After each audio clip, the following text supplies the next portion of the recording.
Hi ಎಲ್ಲರಿಗೂ ನಮಸ್ಕಾರ. ನಾನಿವತ್ತು ನಿಮಗೆ ಸೂಪರ್ ಟೇಸ್ಟಿಯಾಗಿ ಸಖತ್ ಈಸಿಯಾಗಿ ಮೆಂತ್ಯ ಸೊಪ್ಪಿನ ಪಲಾವ್ ಹೇಗೆ ಮಾಡೋದು ಅಂತ ತೋರಿಸ್ತಾ ಇದ್ದೀನಿ.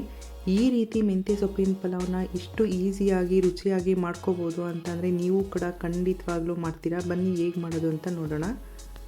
ಒಂದು ಮಿಕ್ಸಿ ಜಾರ್ಗೆ 1 ಕಪ್ಪಷ್ಟು ತೆಂಗಿನ ತುರಿ ಹಾಕ್ಕೊಂಡಿದ್ದೀನಿ. ಸ್ವಲ್ಪ ಪುದೀನ, ಖಾರಕ್ಕೆ ಎಷ್ಟು ಬೇಕು ನೋಡಿಕೊಂಡು ಅಷ್ಟು ಹಸಿರು ಮೆಣಸಿನ್ಕಾಯಿ ಹಾಕ್ಕೋಬೇಕು. ಸ್ವಲ್ಪ ಕರಿಬೇವಿನ ಸೊಪ್ಪು, 2 ಇಂಚಷ್ಟು ಶುಂಠಿ, 1 ಗೆಡ್ಡೆಯಷ್ಟು ಬೆಳ್ಳುಳ್ಳಿ ಇಕ್ಕಲು ಹಾಕ್ಕೊಂಡು ಇದಕ್ಕೆ ಸ್ವಲ್ಪ ನೀರು ಹಾಕ್ಕೊಂಡು ಇದನ್ನು ನುಣ್ಣಗೆ ರುಬ್ಕೋಬೇಕು. ರುಬ್ಬಿರೋ ಮಸಾಲನ ಎತ್ತಿಟ್ಕೋಬೇಕು. ಇವಾಗ ಇಲ್ಲಿ ಒಗ್ಗರಣೆಗೆ ನಾನು ಮೆಣಸು, ಚಕ್ಕೆ, ಲವಂಗ, ಅನನಸುವ, ಗೋಡಂಬಿ ಮತ್ತು 1 ಪಲಾವ್ ಎಲೆ, ಜಾಯಿಪತ್ರೆ, ಏಲಕ್ಕಿ, ಮರಾಠಿ ಮೊಗ್ಗು ತೊಗೊಂಡಿದ್ದೀನಿ. ಗೋಡಂಬಿ ಬೇಡ ಅಂದರೆ ನೀವು ಸ್ಕಿಪ್ ಮಾಡ್ಕೋಬೋದು. 2 ಕಟ್ಟಷ್ಟು ಮೆಂತ್ಯ ಸೊಪ್ಪನ್ನ ಬಿಡಿಸಿ ತೊಳೆದು ಕಟ್ ಮಾಡಿ ಇಟ್ಕೊಂಡಿದ್ದೀನಿ. ಸ್ವಲ್ಪ ಕಸೂರಿ ಮೆಥಿ ತೊಗೊಂಡಿದ್ದೀನಿ. 1 ಕಟ್ ಮಾಡಿರೋ ಈರುಳ್ಳಿ, 1 ಕಪ್ಪು ಹಸಿ ಬಟಾಣಿ ತೊಗೊಂಡಿದ್ದೀನಿ. ಕುಕ್ಕರ್ಗೆ 3 ಇಂದ 4 ಸ್ಪೂನಷ್ಟು ಎಣ್ಣೆ ಹಾಕ್ಕೊಂಡು ಎಣ್ಣೆ ಸ್ವಲ್ಪ ಬಿಸಿ ಆದಮೇಲೆ ಇದಕ್ಕೆ ಸ್ಪೈಸಸ್ ಎಲ್ಲ ಹಾಕ್ಕೋಬೇಕು. ಹಸಿ ಬಟಾಣಿ ಇಲ್ಲ ಅಂದರೆ ಒಣಗಿರೋ ಬಟಾಣಿನೂ ಕೂಡ ನೆನೆಸಿ ಹಾಕ್ಕೋಬೋದು. ಸ್ಪೈಸಸ್ನೆಲ್ಲ ಈ ಥರ ಲೋ ಫ್ಲೇಮಲ್ಲಿ ಇಟ್ಕೊಂಡು ಸ್ವಲ್ಪ ಫ್ರೈ ಮಾಡ್ಕೋಬೇಕು. ಇವಾಗ ಇದಕ್ಕೆ ಈರುಳ್ಳಿ ಹಾಕ್ಕೊಂಡು ಈರುಳ್ಳಿನೂ ಕೂಡ ನೀಟಾಗಿ ಸಾಫ್ಟಾಗಿ ಬೇಯಬೇಕು. ಆ ರೀತಿ ಬೇಯಿಸ್ಕೋಬೇಕಾಗತ್ತೆ. ಈರುಳ್ಳಿ ಸಾಫ್ಟಾಗಿ ಬೆಂದಷ್ಟು ರುಚಿ ಚೆನ್ನಾಗಿರುತ್ತೆ.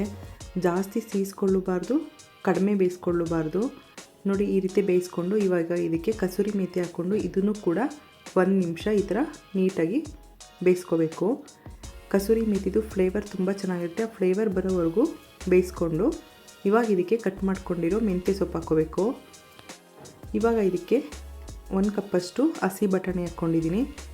ಇದನ್ನು ನೀಟಾಗಿ ಈ ಥರ ಮಿಕ್ಸ್ ಮಾಡಿಕೊಂಡು ಸೊಪ್ಪು ಸ್ವಲ್ಪ ಬಾಡಬೇಕು ಅಲ್ಲಿವರೆಗೂ ಬೇಯಿಸ್ಕೋಬೇಕಾಗತ್ತೆ.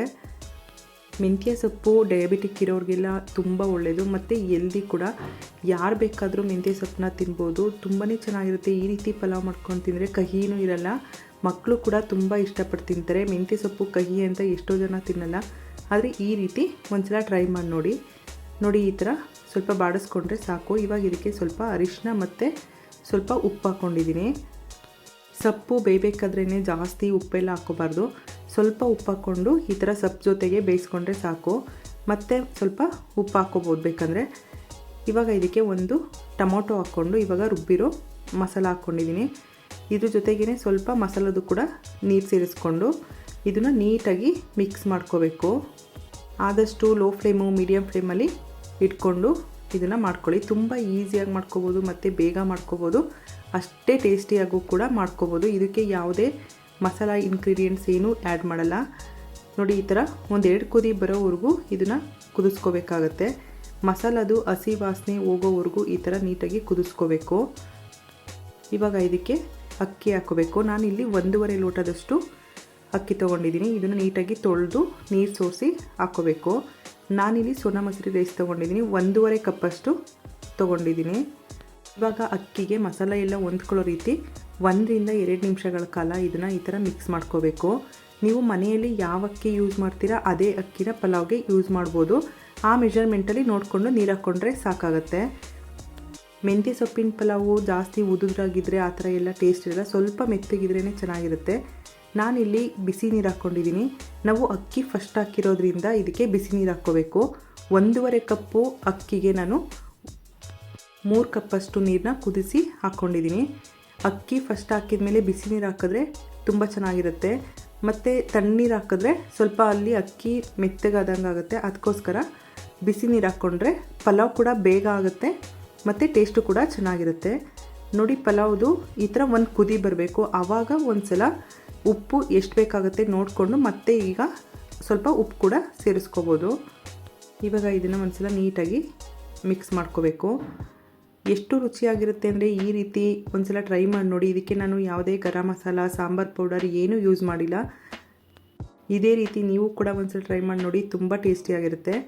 ನೋಡಿ ಈ ಥರ ಕುದಿ ಬಂದಮೇಲೆ ಇದನ್ನು ಕ್ಲೋಸ್ ಮಾಡಿ 2 ವಿಷಲ್ ಕೂಗಿಸ್ಕೊಂಡ್ರೆ ಸಾಕಾಗತ್ತೆ. ಮೆಂತ್ಯ ಸ್ವಲ್ಪ ಕೈ ಇರುತ್ತೆ ಅಂತ ಜಾಸ್ತಿ ಯಾರೂ ಯೂಸ್ ಮಾಡಲ್ಲ. ಈ ರೀತಿ ಒಂದು ಸಲ ಟ್ರೈ ಮಾಡಿ ನೋಡಿ. ಎಷ್ಟು ಚೆನ್ನಾಗಿರುತ್ತೆ ಅಂದರೆ ಮೆಂತ್ಯ ಸೊಪ್ಪು ಹಾಕಿದ್ದೀವಿ ಅಂತಲೇ ಗೊತ್ತಾಗಲ್ಲ, ಅಷ್ಟು ಚೆನ್ನಾಗಿರುತ್ತೆ. ನೋಡಿ ಇವಾಗ ಪಲಾವ್ ಆಗಿದೆ ಇದು. ನೋಡಿ ಎಷ್ಟು ಚೆನ್ನಾಗಿ ಬಂದಿದೆ ಅಂತ. ತುಂಬ ಟೇಸ್ಟಿಯಾಗಿರುತ್ತೆ.